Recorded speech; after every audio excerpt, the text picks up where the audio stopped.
안녕하세요, 신차왕 칸지입니다. 24년 4월 국산차 판매량 자료를 확인을 하다가 재밌는 거 몇 가지를 발견해서 이렇게 영상으로 만들어 보게 되었습니다. 최근 차량 판매량 자료들을 확인해 보면 눈에 띄는 부분이 하나 있는데요, 바로 세단 판매량이 계속해서 줄어들고 있다는 점입니다. 가장 최근 자료인 24년 4월 국산차 판매량 순위 탑5를 확인해 보면 현대차 그랜저만 3위에서 고군분투를 하고 있는 모습을 확인해 볼 수 있는데요, 과연 현 시점 세단 차량들의 판매량 은 어떻게 되고 있는지, 그리고 세단 차량의 미래는 어떻게 될 것인지 지금부터 함께 영상을 통해서 만나보시도록 하겠습니다. 차한칸지는 신차 패키지 전문 브랜드 카스페이스, 신차금융 다이렉트 비교 서비스 카돈과 함께합니다. 올해 1월부터 4월까지 국산차 판매량 1위를 놓치지 않고 있는 차량은 바로 기아차의 소렌토입니다. 놀라운 점은 올해 누적 판매량인데요, 1위는 34,794대의 소렌토, 2위는 29,560대인 카니발, 3위는 누적 29,160대인 산타페, 4위는 26,840대의 스포티지라는 점입니다.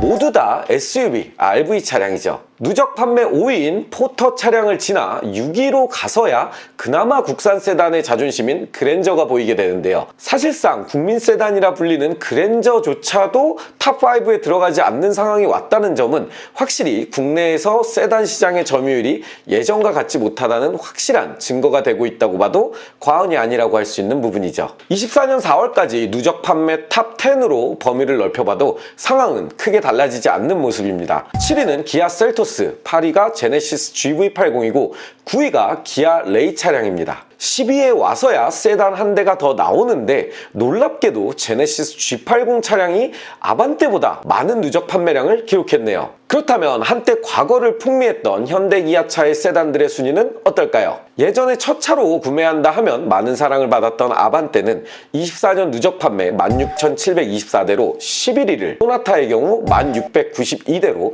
국산차 누적 판매량 17위까지 떨어진 모습을 보여주고 있습니다. 참 세월이 무상하죠. 자, 그렇다면 마지막으로 24년 국산차 판매량 탑 20위 안에는 과연 몇 대의 세단이 있는지까지만 확인해 보겠습니다. 6위 그랜저, 10위 G80, 11위 아반떼에 이어 16위 K5, 17위 소나타, 19위의 KA까지 총 6대의 세단이 탑 20위 안에 속해 있는 모습이네요. 해당 자료들만 확인해 보더라도 확실히 이제는 수치적인 부분에 있어서도 SUV, RV 차량들이 국산차 시장을 휩쓸고 있다 라는 표현이 부족하지 않는 시대가 왔다고 할 수 있겠습니다. 신차 검수 아무 데서나 맡기고 계시진 않으신가요? 신차 패키지 원조 카스페이스에서는 신차 검수를 포함한 최상의 서비스를 전국 50여 개 가맹점에서 일괄된 가격으로 진행하고 있습니다. 신차 검수와 신차 패키지는 카스페이스 잊지 마세요.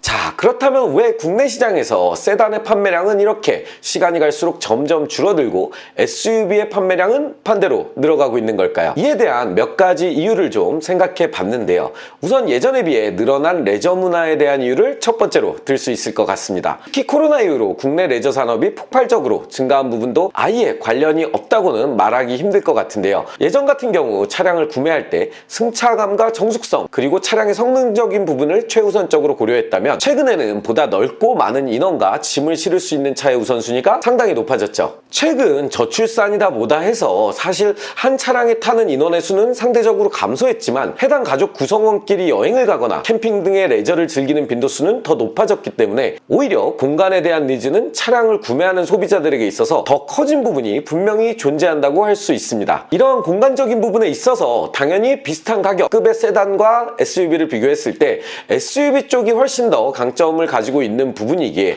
세단에 있어서는 판매량 저하의 한 가지 요소가 되었을 거라 예상해 볼 수 있죠. 자, 그렇다면 두 번째 이유, 예전에 비해 SUV의 완성도 및 만족도가 상당히 높아졌다는 점입니다. 원래 기존의 SUV가 아닌 세단을 좋아하시는 분들의 니즈는 어떤 것들이 있었을까요? 바로 승차감과 정숙성이겠죠. 불과 7, 8년 전까지만 하더라도 세단의 경우 가솔린 모델이 기반인 경우가 대부분이었고, 반대로 SUV 모델들의 경우 디젤 엔진이 주력 판매 상품이었죠. 있죠. 이 엔진의 특성상 SUV들은 시간이 지나면 지날수록 소음과 진동이 심해질 수밖에 없었고, 이러한 부분에 있어 상대적으로 강점을 가지고 있는 가솔린 기반의 세단들이 편안한 드라이빙을 즐기는 데 있어서 확실한 차별점을 가지고 있었던 것이 사실입니다. 하지만 이 세단의 장점이 현 시점으로 오면 예전에 비해 분명 약해진 부분들이 있죠. 현재 자동차 시장을 점령하고 있는 엔진 타입은 바로 하이브리드 모델입니다. 이 하이브리드 모델은 현재 세단이나 SUV 할 거 없이 심지어는 RV인 카니발에서도 얼마 전 적용되기 시작했을 정도로 대세가 되었죠. 하이브리드 엔진의 장점인 정숙성은 차량의 타입을 가리지 않고 시장을 지배해 나가기 시작했고,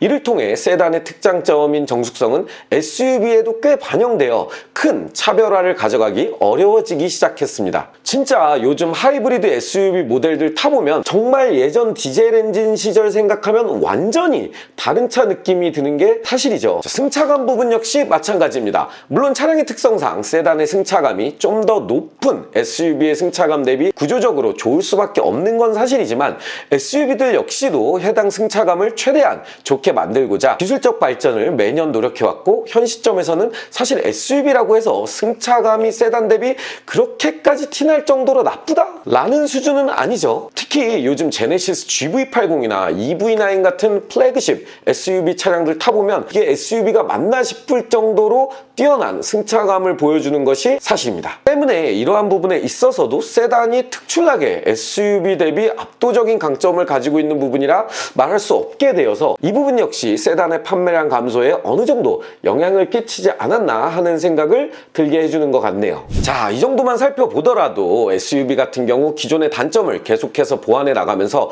세단과의 격차를 줄이고, 반대로 기존의 장점이었던 공간적인 부분의 경우 비슷한 가격대의 세단이 따라올 수 없는 고유 영역이기 때문에 상품성 부분에 있어서도 분명히 좋아졌다고 할 수 있겠죠. 하지만 반대로 세단의 경우 동급 가격 SUV 대비 공간적인 부분에 있어서 아무리 조금씩 차가 커졌다 하더라도 비교할 바가 못 되고, 기존 강점인 부분 역시 SUV와 점점 더 큰 차별화를 가져가지 못하면서 판매량적인 부분에 있어 수치적으로 눈에 보일 정도로 줄어들고 있는 것이 아닌가 하는 생각을 해보았습니다. 국내 시장에서 점점 판매량이 줄어들고 있는 세단, 그리고 하루가 다르게 인기를 얻어가고 있는 SUV 차량들, 여러분들의 생각은 어떠신가요? 세단이 점점 힘을 잃고 있는 부분에 대해서 생각하시고 계신 부분이 있으시다면 자유롭게 댓글로 의견 남겨주시기 바랍니다. 지금까지 신차왕 칸지였습니다. 감사합니다.